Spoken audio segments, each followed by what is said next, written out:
All right, friends. Kenji back for another draft. This week we have another Midnight Hunt from Innistrad lined up. And yeah, I think the set's been out for a little while now, so let's just jump right into the pack. And our rare is the Curse of Leeches. Have not been particularly impressed by this card. In fact, often enough, it just feels really, really low power level overall. The cards that I'm going to consider here are like the Blade Stitch Scab. Great card, so many different ways to get the Decay Zombies. That a 2-mana 2/3 is not only above average anyways, but the fact that you can get in for a bunch of extra damage is always nice. Another good option, another dual colored card, the Winterhorn Blessing. Blue-green has been really good for me. And that is a powerful card in it. And then we have like Scavany Silversmith, some other cards. So basically, what direction do we want to go down? Do we want to take the blue-green card or the black-green card? I think I'm tired of blue-black decks, so I'm going to take the Blessing here and see if I can do a nice blue-green deck, because I think the blue-green deck is super fun. One of your key cards you're looking for in that one is the Eccentric Farmer, because you have a lot of good graveyard synergies. So yeah, anyways, pick number 2, we see another Brood Weaver. But I didn't really mention that card in the initial pack because this card has been super unimpressive. It's decent, don't get me wrong, but I think there are much better cards overall. In fact, I think I'm just going to go with the Falcon Abomination here. This is one of the better blue commons in the format. 3 mana for a 2/2 flyer, generally pretty good in limited, and then this one gives you that extra zombie value. Passing a Gavany Dawn's Guard, could certainly take that if I wanted to stay truly open, but after taking the Blessing, I think I will go with the Falcon Abomination. And oh, we have a fun one here. Unnatural Growth.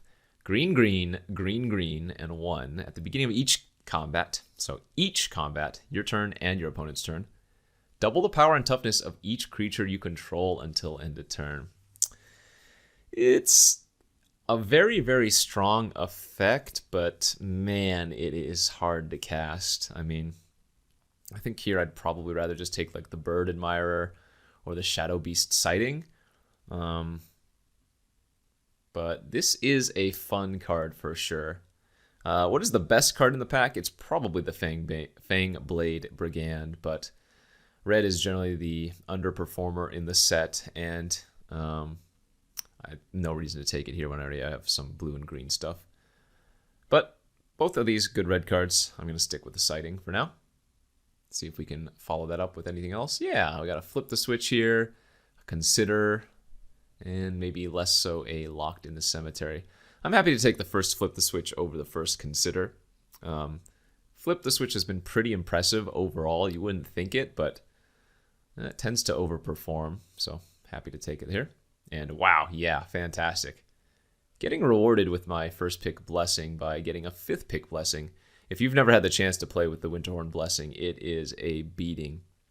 If you just have like any type of early creature curve into Blessing, especially because it has flashback, it's just so easy to push the damage and make it so there's no race, really. You just win. But yeah, happy to take a second one. From there, we go with probably the Bait Hook Angler. This deck really wants to get its graveyard synergies. I talked about the Farmer earlier, but other cards like Organ Hoarder or any other self-mill ways really get extra value in this type of deck. So Angler there for me, and that is amazing. Would you look at that? A 7th pick Farmer. Yeah, 3 mana 2/3. That's like standalone fine stats in limited. You're not super happy about them, but this one often turns into like a draw 2 if you have any card that puts some value into the graveyard, and then you draw the land that you mill. So right now we have 2 Blessings, an Angler, and a Shadow Beast Sighting. All 4 of those cards that I just named get value by getting milled by the Farmer. So fantastic pickup there. Into what appears to be maybe just the Shipwreck Marsh. There are some black cards I would consider splashing for, like the Morbid Opportunist, or maybe like Infernal, what's it called? Infernal something, the removal spell. So this is actually not a bad pickup, even though it just looks like a rare draft. I think this actually has some decent utility. All right, wield a Flip the Switch and the Brood Weaver from our initial pack. Pretty happy to see those. Could that mean that we actually get the other Broodweaver on the wheel as well? Yeah, it could. The awkward thing about this deck is that I think in the blue-green deck, you often tap out the majority of the time on your turn, so I'm actually not sure I want the second flip the switch. I think I'd rather take the first Broodweaver. And now we'll just take the Consider. Looks like somebody else took the Broodweaver, but that's fine. Consider also very, very good here. Bird Admirer on the wheel is great. Probably going to start that in the main deck, but just a very, very good green card in general. Yeah, Locked in the Cemetery is fantastic. Bounding Wolf, another sideboard card. Jack-o'-lantern for fixing. And yeah, I am very pleased with how pack 1 went. We first picked the Blessing, so we are probably not going to see too many blue-black cards coming around to us. But yeah, that's about as good as a first pick or first pack rather as you can hope for. And moving on to pack number 2, opened a 4 uncommon pack with a Light Up the Night. So the nice thing about this deck is that it's actually super easy to splash because in general you tend to get a lot of the eccentric farmers, and with farmers and even like one Evolving Wilds, it is really easy to find your splash land. But I think here instead I'm just going to go ahead and just take the Death Bonnet Sprout. It doesn't force me into a splash, and it's just a card that is fantastic in this deck. 1 mana 1/1 at the beginning of your upkeep, you mill a card, and then if there are 3 or more creatures, you flip it, and you can eat cards from either graveyard. So this not only has graveyard synergy in the deck with all your flashback and disturb cards, but then later on it eats your opponent's card. So pretty good 1-drop there, I would have to say. Pretty weak second pick. I've not seen this Curse of Surveillance actually do all that much. It's a 5-mana enchantment. It's a 5-mana enchantment that draws a card immediately on your opponent's turn, the turn after you cast it. It's just so slow, though. Like here, I feel like I'd rather take the Geist Wave or even Larder Zombie. I don't think Stormrider Spirit's very good. I think it's pretty filler overall. Timberland Guide is also filler, so I don't know. Maybe there's a slow matchup where the Curse of Surveillance could be good, but I feel like here I'd rather just take the Geist Wave. Let's do that. All right, pretty weak pack here in addition. We'll go ahead and take Firmament Sage, but it's not a card I'm super impressed by. Best cards in this pack are white. Dawnguard, fantastic. Ambitious Farmhand, fantastic. I could also actually consider the Silver Bolt here if I didn't want to take the Firmament Sage. Silver Bolt kills the majority of creatures in this format, and it's like fine removal. What do I have right now? I have 2 Blessings, a Locked in the Cemetery, a counter, and a bounce. I guess Firmament Sage gets a lot better when you have a lot of things that you can do on your opponent's turn, which I'm not really doing, so maybe it is just better to take the Bolt here. I'm okay with that. A 3rd Winterhorn Blessing. All right. With 3 of these, I probably want to lower my curve as much as possible and just pick up like every decent 2-drop I can. Because really, you want to just build an early board and then Blessing for the win, so let's take that and see if we can get some cheap creatures now from here. Wow. So many good cards in this one individual pack. That's too bad. I think we'll go ahead and go with the Dawnheart Mentor. Sentry's not bad. Gale Drifter's pretty good. There's an Evolving Wilds. There's also a Mysterious Tome. But I've been very, very happy with the Mentor. And it gives me 2 creatures, so we'll try that out. Ooh, man. Yeah, all of these random white cards. Silversmith, Trapper. Duel for Dominance isn't awful, but I think here we're actually taking the Otherworldly Gaze now, right? We have just so many graveyard interactive cards that this is actually going to be pretty good. And what? I don't understand. People, I think Celestis has been really, really solid. So the fact that I'm getting it here 8th pick or 7th pick is kind of nuts. This card is an overperformer for sure. Consider would be good. Weaver would be good. Observer would even be fine, but I'm definitely going to take the Celestis. I think people are sleeping on that. Okay, easy Snarling Wolf here. Again, we just want to kind of lower our creature curve to go with these 3 blessings. Observer is going to make the deck for sure. I'll take the Spirit, but it's not something I'm like super thrilled to play. I guess if it's my lone top end card, that's not terrible, but there's so many replaceable cards than this, right? Like the rate that you get to ambush with something or something with this is kind of low if your opponent, has played the format any amount. It's just hard to pass with 5 mana open in blue and your opponent not expecting you to have this type of effect, but I think the majority of the time we'd rather just have the Griff if we could get it. So I'm guessing that the Spirit's going to be a cut for me. Another Bounding Wolf, certainly not going to play that, just filler for sure. Creature count's a little bit low. This Sprout would certainly like some number of creatures.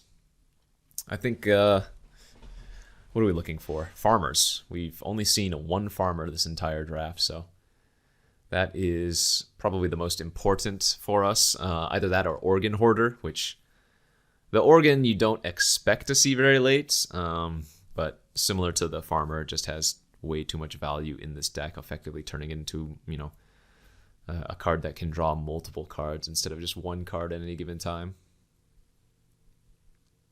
Let's see, I have 2 1-drop creatures. I have 2 2-drop creatures.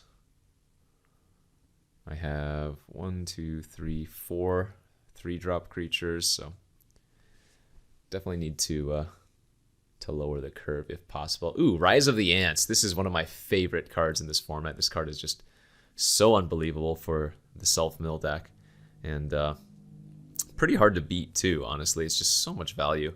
Now, I am sadly passing a card that would really tie this deck together, the Organ Hoarder, but I think Rise of the Ants is just way too good to pass, and I don't expect it to wheel. Like if I took the Organ Hoarder, I wouldn't see, or I couldn't see Rise of the Ants wheeling. Also Gale Drifter here, but yeah, let's take the Rise. Past a Teferi.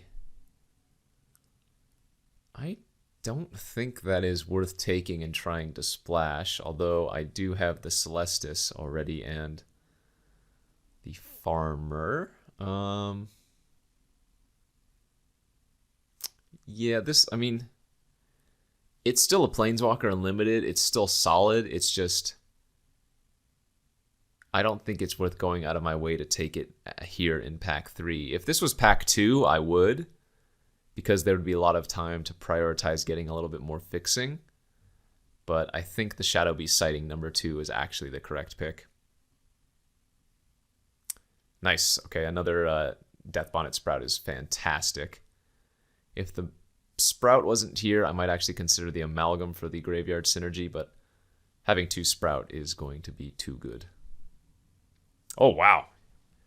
Wow. We got a Root Coil Creeper, Outland Liberator, and then like an Angler and a Firmament Sage. This pack is very good for us. Can't pass a Creeper. Don't get me wrong, Liberator is a fantastic card, but this card is just so good in the blue-green deck. We already have like these 3 flashback cards to bring back. And yeah, it just does everything. Easy pickup there for me. All right, this is becoming nice. I'm hoping I get to cut the Wolf. I think I actually cut the Flip the Switch here too. And Geistwave is a little bit unnecessary when I have 3 blessings, so yes. Oh my, this is such an important pickup. That's basically the only card we're looking for at this point, because I don't expect an Organ Hoarder to come this late, but Farmer, that is the real deal right now. Yeah, this is coming together real good. 2 Bonnets, 3 Blessings, 2 Farmers, 2 Shadow Beast Sightings, a Rise of the Ants. And could we get one more good thing? Gale Drifter's not bad. Yeah, that's another card that if we mill it, we still get some value, so Also, just having flyers with the blessings often going to be good enough, but man, we've seen so many Brood Weavers this draft, but I just don't think the card's all that good. I wish I could take the Graph Keeper here, because that card is fantastic for our deck and just in general, but I suppose we'll just take the Brood Weaver. I don't really want to play either of these Brood Weavers, though. Ooh, how good is the Ominous Roost? Similar, this is another card that really wants to just be in blue-white, so I'm not sure this is actually worth it in our deck. We have 1, 2, 3, 4, 5, 6, 7, 8. I mean, we actually have a decent number of cards. But a lot of them are really expensive. Like the Shadow Beast Sightings are 7, the Rise of the Ants is 8 from the graveyard. I guess I'm not playing anything else, so it's a maybe, but unlikely. Delver, 1, 2, 3, 4, 5, 6, 7, 8. I usually think Delver is not very good in Limited, and while I do technically have enough ways to make it work, it's probably just going to be worse than a Consider. Number 2. Although I guess it does work with like Otherworldly Gaze. I don't... Yeah, this is another maybe, but unlikely. Oh, 2 Delvers now. Okay. Is there a way I can maximize by running like Geistwave and flip the switch? Well, now I'm thinking about just having a little bit of fun. Okay, you know what? I'm going to cut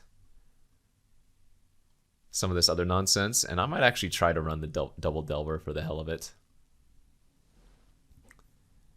Tapping at the window now becomes a little bit more interesting for Delver purposes. We're not going to need this Observer.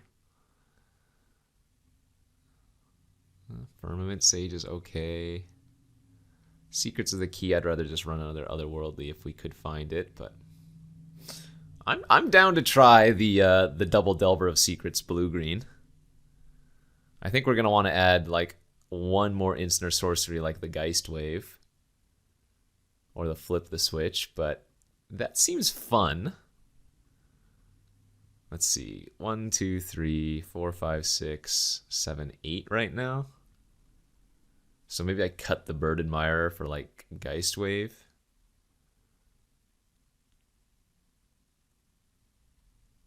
That seems fun.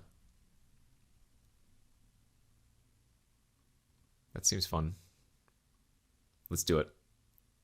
Let's play the double Delver of Secrets, double Death Sprout Bonnet. This is going to be the 4 1-drop creature deck. But like I said, because we have triple Blessing, we kind of just want to have the early creature curve to go beat down. So let's try this. And what do we want to go? 9, 8 in favor of blue. Yeah, that looks to be good. Submit this, and we'll see you guys for round 1. And here we are for round 1 of this Midnight Hunt draft. We are on the draw with a 5 forest hand.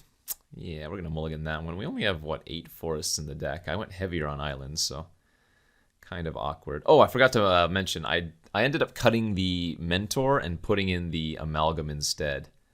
Reason being the Amalgam actually has a ton of synergy in the deck, right? And it can just turn into an unblockable creature. But we have like 10 cards that have value in the graveyard, so...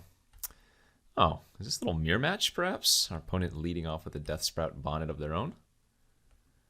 Milled a Sentry. They're playing the green-black deck. All right, so green-black also has a lot of graveyard synergy. Our opponent with the 1/2 drop early. We'll go ahead and consider. Put the island in the graveyard. Turn 2 creepers, kind of nice. They milled another creature already. All right, well, that Bonnet... could become a 3/3 here as soon as next turn. Huh. Just the 1, 2, 3 curve from OP. And I don't have a play this turn, so... We'll see if they transform. They didn't quite yet. We could bounce the Sprout as soon as it does, but... For now, there's no rush. This is a free attack for the occultist. They can just trade it for a card and to get a third creature in their graveyard, but I don't think we're going to block that. I'm okay just taking a hit from it for now. Dryads revival their land, sure. It's okay. Do I want to bounce the sprout end of turn is the question. I don't think I need to quite yet. Let's go ahead and slam the amalgam, mill myself, and hope to hit some value. We hit, hey, look at that. 3 value cards. We hit 2 Shadow Beast Sighting and a Bait Hook Angler. So that was basically a 5 mana 3/6 that drew 3 cards. That's fantastic. And with the Creeper, we actually get to flashback our sightings this turn from the graveyard, so that's really, really nice. So let's go ahead and attack for 3. I don't really care if they chump with the occultist this turn. Need to start pushing through anyways eventually, and then we can add 2 and cast the sighting.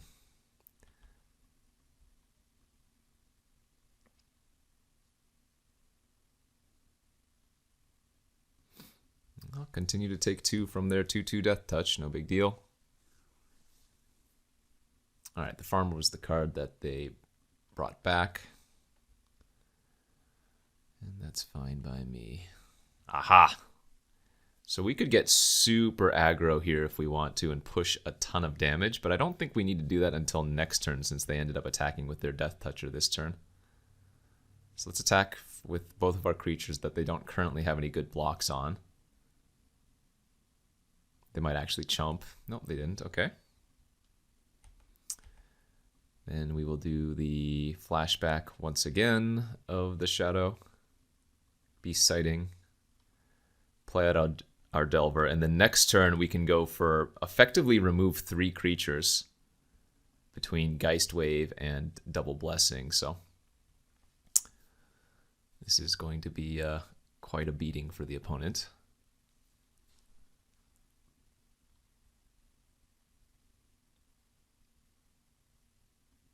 I don't think you can attack here, OP. Oh, but if you want to attack with your 3/3, I'm okay to take it. I'm planning on attacking you, so sure. Alright, GG's.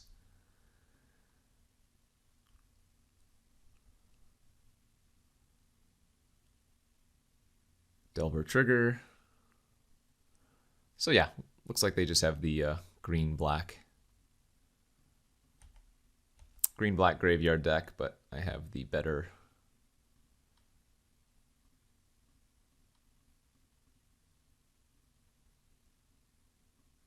even if they block that, they take 4, 5, 6, 7, 8, 9, 10, 11, 12. Yep, so we don't even need to show them the Geist Wave. Just attack with all. Beautiful. Yeah, this deck is nice. Glad I made that swap. Remember, I on the when I submitted the deck list for the viewers, for you guys, I had the Mentor in the deck, and I wasn't playing the Amalgam, but before I joined first round, I was like, no, you know what, I want this graveyard value. So I cut the Mentor and added the Amalgam, and yeah, that was fantastic, because, like, look at how many cards in this deck have value if they're milled, right? 9. That's kind of nuts. Not only that, but we can also get value by milling them, and then, you know, I guess Creeper can bring them back and whatnot, or extra creatures in the graveyard for Hulk. So anyways, not much to sideboard versus green-black, I don't think. We just run it back. And yeah, hopefully we have one of our 1-drops in our opening hand, since we have 4 of them. We have 2 of the Sprouts and 2 of the Delvers. Or, you know, we could have no lands, but we do have 2 of our 1-drops. Pretty easy mulligan to 6. And yeah, that's a good looking 6. We'll pitch the Bolt here and keep the 3-drop creature, 4-drop creature, and the Blessing. Not having any of our 1-drops kind of unfortunate, but so it goes.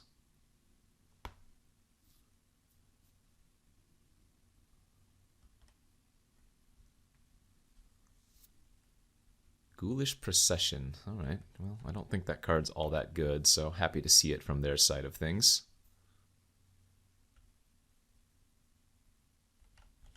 3 mana pass. All right. Well, my game plan is just to go 3-drop, 4-drop, and then double blessing, so I'm okay with them doing nothing.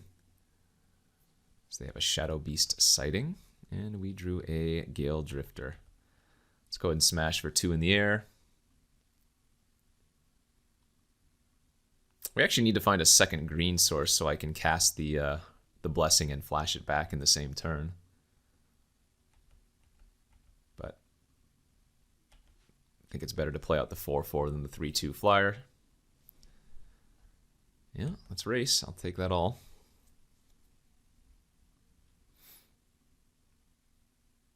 And they have a 4/5. All right.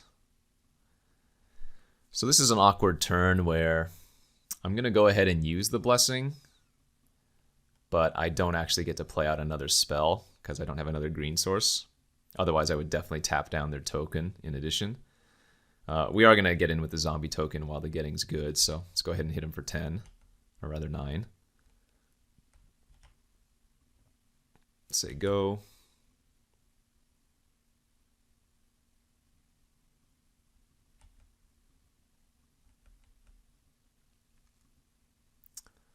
Looks like they still want to bash. That's fine by me if they still want to race.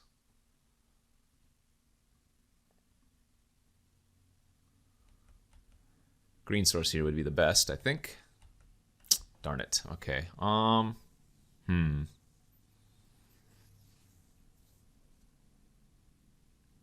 Yeah, really wanted to find another land there. I think I just go to combat.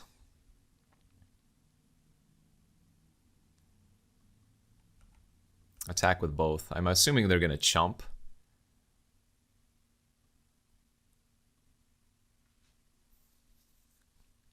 Wow, they're actually just going to take it and go to 2. Okay, huh. I mean, they're only representing 11 damage on the board. I guess if they kill my Amalgam end of turn, I could die, but I'm going to go ahead and just Amalgam target myself.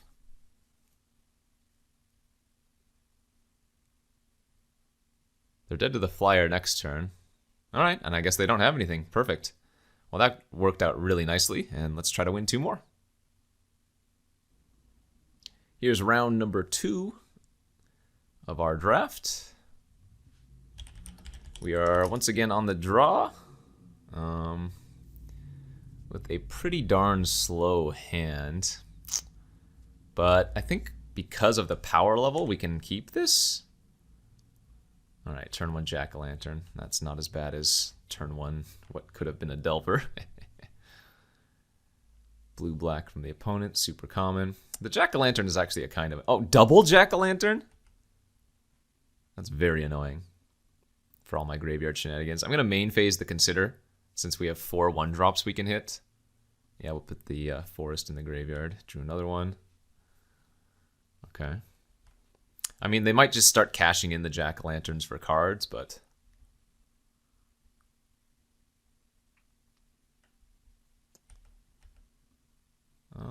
do I want to play Farmer or do I want to play Celestis? I think we're going to go and play Celestis this turn. Since we already have enough sufficient mana, we can go Celestis into Amalgam next turn. But those Jack-o'-lanterns are going to do a ton of work versus me for sure. All right, no spells cast, so it's going to turn into night. I'm going to get a trigger of the Celestis. Draw a card, discard a card. And yeah, I'm going to go ahead and play out the Amalgam. Don't really care if they counter this. Sure, Devious Cover Up. Shuffle back their Storm Rider Spirit. That's fine by me. Diregraph Horde. Wow, they have a ton of ways to exile cards from the graveyard, turns out. So this might actually be a really bad matchup for us because of how many just random ways to eat my graveyard they have. I mean, I'm still going to slam the Rise of the Ants here. It's just becomes a lot worse when your opponent can negate the flashback immediately.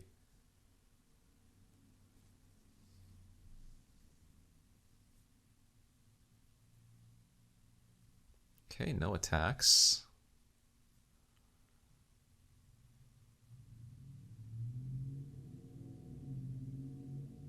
So I don't want to get the Blessing exiled quite yet.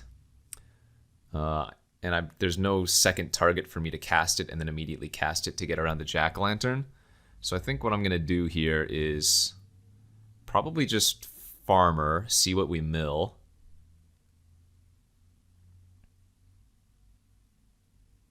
I don't really care if they have the flip the switch for this. That's not super bad.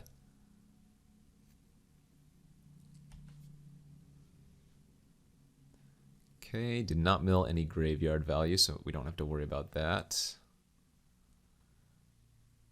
And then I guess I'm going to go ahead and play out the Shadow Beast sighting. Playing out a second spell is going to turn it back into day, so I get a Celestis trigger, even though they get to eat the Shadow Beast sighting now with the Lantern. Alright, draw, discard.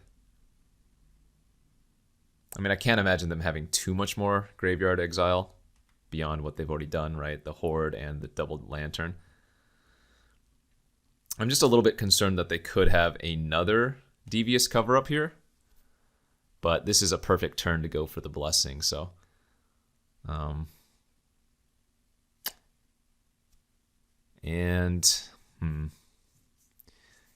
It's pretty good to make both of the insect tokens 4/4s to attack through the Horde.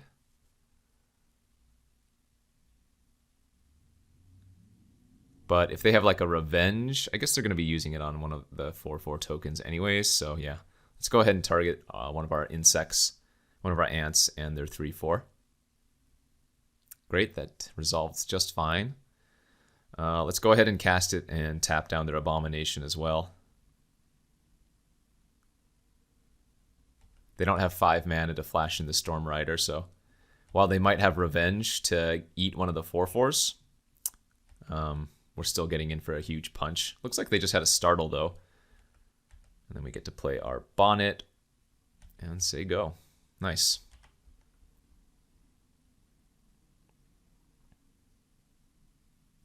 Firmament Sage, that doesn't matter. 2 cards left in their hand. 1 blocker currently. Eaten Alive. Alright, kills one of the 4/4s and sacks a zombie. 1 card left in their hand. And okay, they just pick them up. Very good. Yeah, this deck is nice. Even when the opponent had so much main deck ways to exile our graveyard. The Blessing just did overtime work. Oh, you know what? They actually had Devious cover-up too. So not only did they have 2 of the Jack-o'-lanterns, they had the Diregraph Horde, and they had Devious cover-up. So they had 4 different ways to exile from the graveyard. Oh well. I might actually want to bring in Flip the Switch versus them. Maybe over Geistwave seems okay. Let's do that. GG, go to round 2, or game 2. And here we are for game number 2 of the second round. We're on the draw, and I'm going to go ahead and keep this. We need to find a forest, obviously, but I have a turn 1 Delver, and a forest is basically going to unlock all of our hand. And like a hero I am, I'm going to immediately draw it. Can we flip this Delver turn 1? I do not want to reveal forest, darn. Never lucky. Run out the Bolt in case they play something next turn. They played no swamps yet, so they could be missing black. I wonder if they just cash in their Jack-o'-lantern. No, not yet. I will reveal the Blessing. Perfect. That is a Aberration Online, baby. Go ahead and try to cast the Farmer, see if it resolves. Just getting on the board. Mill the land. Beautiful. Grab that land. And they can now eat my Angler for a little bit of value, but whatever.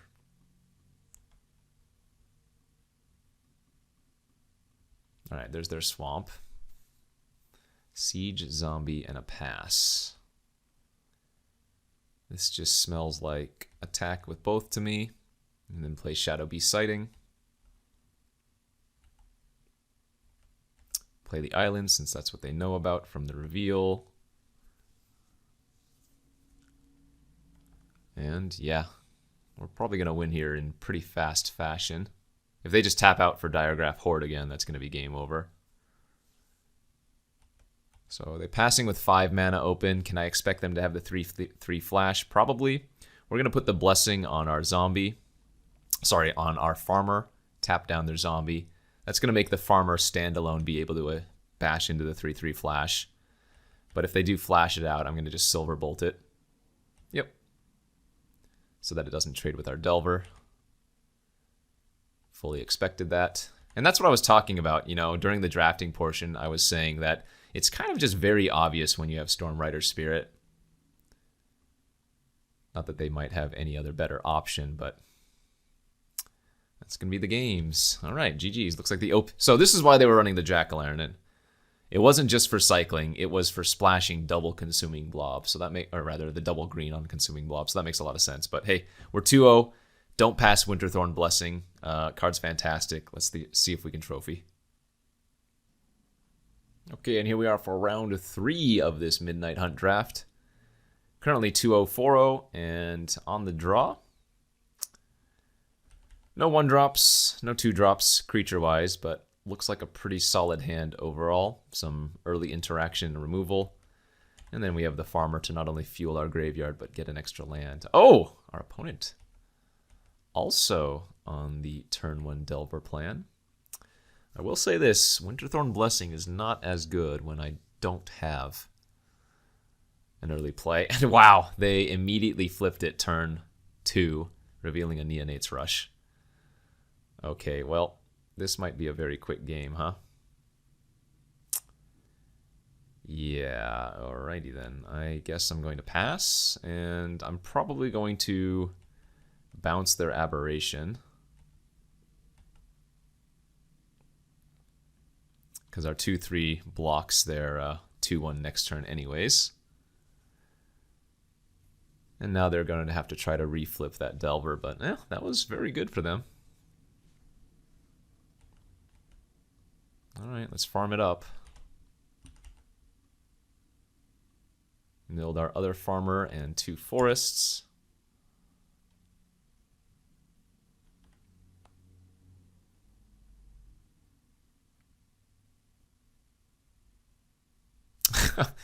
And now they reveal to flip the switch. Alright, well. When you run hot, I guess. They have the Neonate's Rush in their hand, but I'm not going to not block here. Yep. They did not hit their land, so...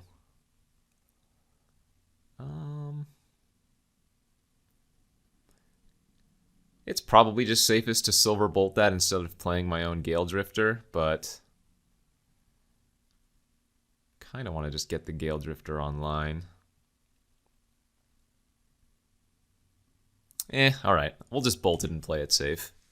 I don't want to play the Gale Drifter and have them top deck or have something in their hand again. Get me kind of good.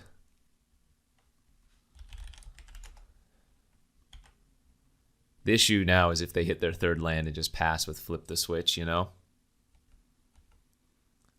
But I think I kind of just have to run out the Gale Drifter into flip. Like, we don't really care if this gets countered. And now we can start, you know, we don't want to give them time to draw more cards, more lands, to play out their big spells and then maybe be on the back foot. Now, if they have a second flip the switch, that's going to be kind of annoying, but I'm not going to be playing around a second one, so let's just slam our Drownyard Amalgam now. Mill ourselves, of course. We hit land, Delver, and Sprout, so no graveyard value there. As they have a Nebelgast Intruder to flash out end of turn. Okay, we're going to fall to 7.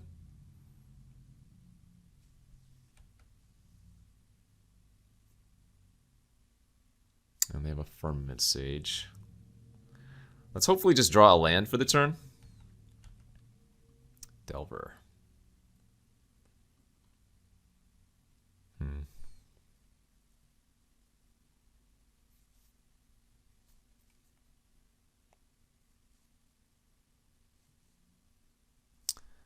All right, I'm going to get maybe a little bit aggressive here. No, I can wait a turn. Let's play the Sighting here first and the Delver. And then on my upkeep, I can Gaze, try to flip the Delver, and then cast Blessing.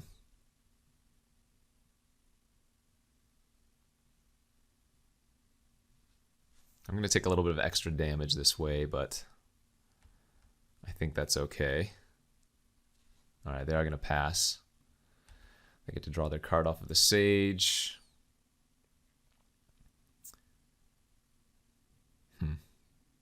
You know what? I'm actually going to just let the Delver trigger by itself, because I want to be able to cast double Blessing without needing to find a land on top. So let's go for the Blessing now.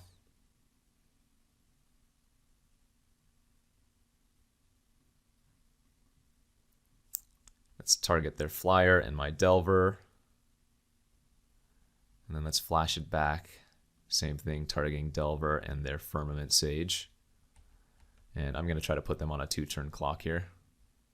I've cast 2 spells, which is a little bit awkward because now it's night, or rather it's going to turn into day, and they get another trigger, but the only thing that's going to kill me this turn is like Moon Sage slash, Moonfire slash. Maybe I should be playing around that, but I think I need to put them on the clock.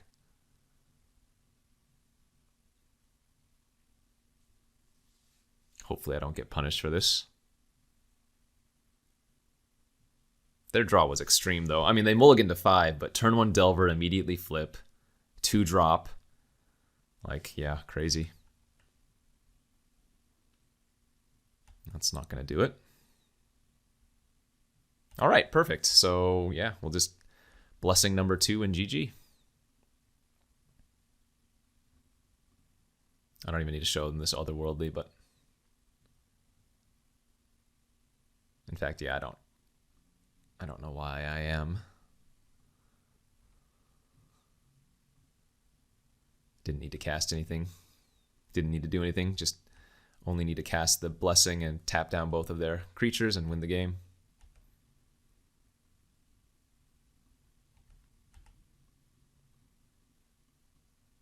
Bingo, bango, my bongo.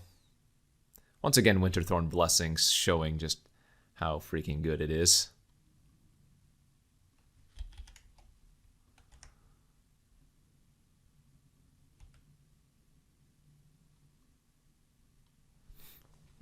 All right.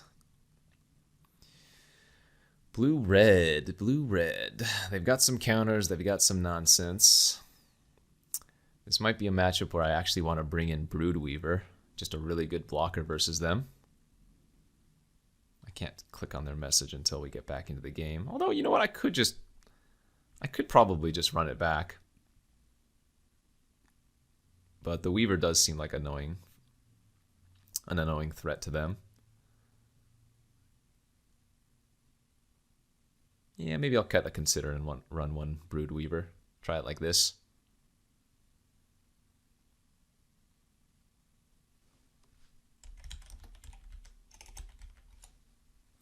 All right, game 2 here of the finals on the draw. Pretty solid looking hand. Once again, no 1-drop creature, but we can set ourselves up with the Gaze, and then we have the Celestis to go digging deep.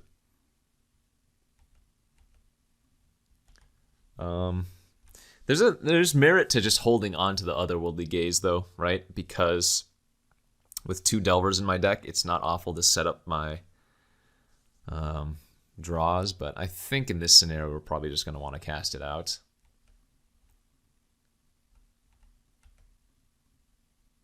And let's see, we are going to bin the island, and I think I like keeping both the Farmer and the Rise of the Ants.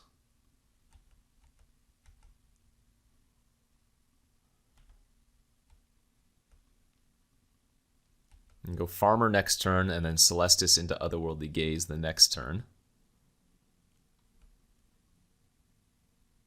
Scab Wrangler. Now Another 2-lander from the opponent. Wow, that's a bunch of... Milled 3 lands that time. Bunch of value there in the graveyard now.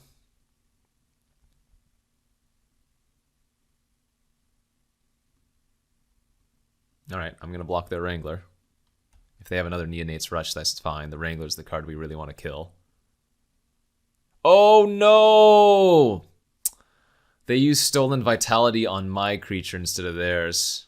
Or, you know what? They thought that was Neonate's Rush.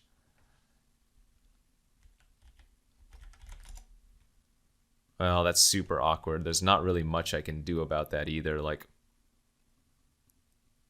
that's just obviously a huge mistake. Oh, I did not mean to cast... Well, fair is fair. I didn't mean to cast Gaze. I meant to cast the Locked in the Cemetery. Whoops. That was also super awkward.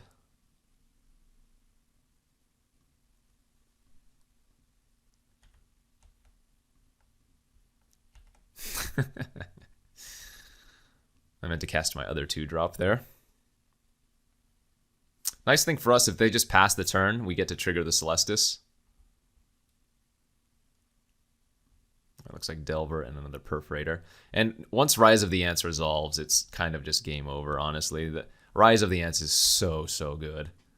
One of the cards I'm most happy about to see in an early part of the draft.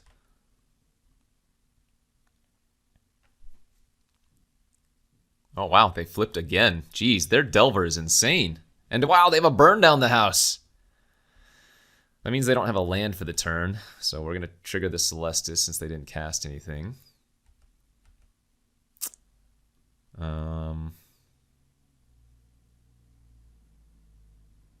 So I think here what we're going to do is try to play around their flip the switch, which is pretty evident, I think. And just attack for 3. And then Locked in the Cemetery, the Aberration. Because I can pay the 4. And then after that resolves, I can either activate the Celestis if I want to, or I can just pass and...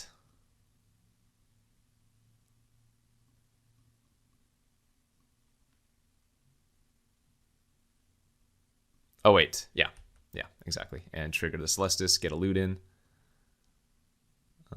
Discard the land, say go. Remember, you can only activate this on your turn, so I can't just pass and then activate on their turn if they don't do anything. As they play a Festival Crasher, and now that they're not holding up counter, we can just dump our hand and attack with both of our insect tokens first.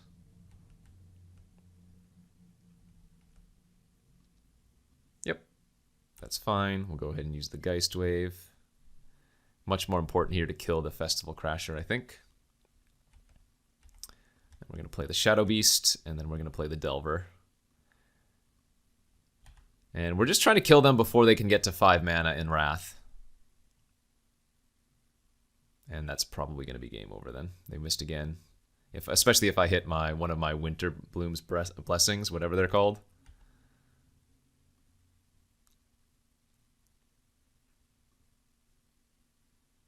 Yeah, let's go ahead and activate. Found a farmer. Let's discard the bonnet then. They still have good double blocks, but I think we do make the play. In fact, let's just attack with everything, because we need to pressure them, and if they're not double blocking a 3, or if they are double blocking a 3/3, we still do way too much damage to them.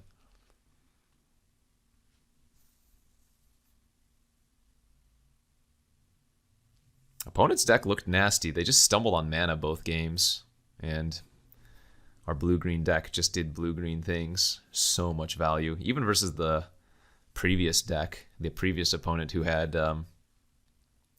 all of those graveyard hate cards, you know. We just got so much value out of them. All right, we milled a bunch more land and another Delver, sure.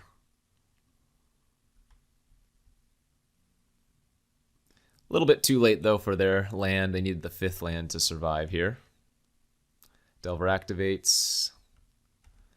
Let's go ahead and loot, see if we hit our tap down. We did not. And just go to combat, attack with everything.